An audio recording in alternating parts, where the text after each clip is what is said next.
చివరి ప్రార్థన చేయించుకుంటూ మోకరించి ఆమె చెబుతుంది, అన్నయ్య ఈ సంవత్సరం మా దశమ భాగం అంతా ఈరోజు పెట్టేసాను అన్నయ్య అని చెప్పింది.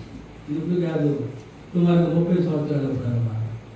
కాబట్టి 20 సంవత్సరాల్లో అలా రాబడి గమనిస్తూ ఉంటాం. 20 ఎకరాల్లో 20,000 రూపాయలు తప్పకుండా ఉంటుంది రాబడి. ఇది నాకైతే లక్షల్లో, అది నాకు 1000. 20 రూపాయలు నీకు 20 లక్షలు 20,000 రూపాయలు నీకు వచ్చినప్పుడు దేవుని భాగం ఎంత? 2,000 రూపాయలు. మంచిదే. అది నాలో మాకు 30 రూపాయలు 40 రూపాయలు వచ్చేదన్నమాట సంత. అబ్బా ఇవి 2,000 వేసి ఒకటి తీయాలనుకున్నాము. అర్థమవుతుందా? పెట్టి తీసాం. నేనే కదా లెక్క పెట్టేది. పెట్టి తీస్తే 100 రూపాయల కాగితం ఒకటి కూడా లేదు. అర్థమవుతాం. ఒక 100 రూపాయల కాగితం కూడా లేదు. ఆమె చెబుతుంది, అన్నయ్య ఈ సంవత్సరం పొలం పంట దశమ భాగం అంతా కూడా పెట్టేసాం. ఎవరిని మోసం చేస్తూ ఉన్నాం?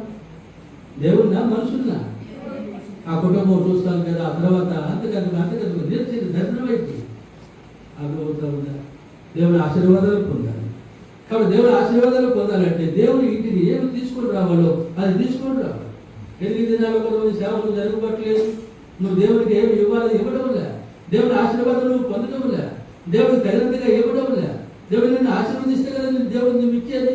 నువ్వు దరిద్రాలు అయిపోతే దేవుడికి ఏమి ఇస్తావు చెప్పండి? ఇచ్చుడు ధన్యత కదా. ధన్యకరమైన వైపు మనం ఉండాలని కదా సంకల్పం. శాపగ్రస్తమైన జీవితం ఆపూర్వమే కలుగుతుంటా ఉంది. దేవుని ప్రజలకు హెచ్చరిక పొందుతారు. దేవునికి ఏమి తీసుకొని రావాలో దాన్ని దేవుడికి తీసుకొని రావడం ద్వారా దేవుని ఆశీర్వాదం పొందుతా ఉన్నారు. ఇశ్రాయేలు ప్రజలందరూ ఆశీర్వాదం పొందారు.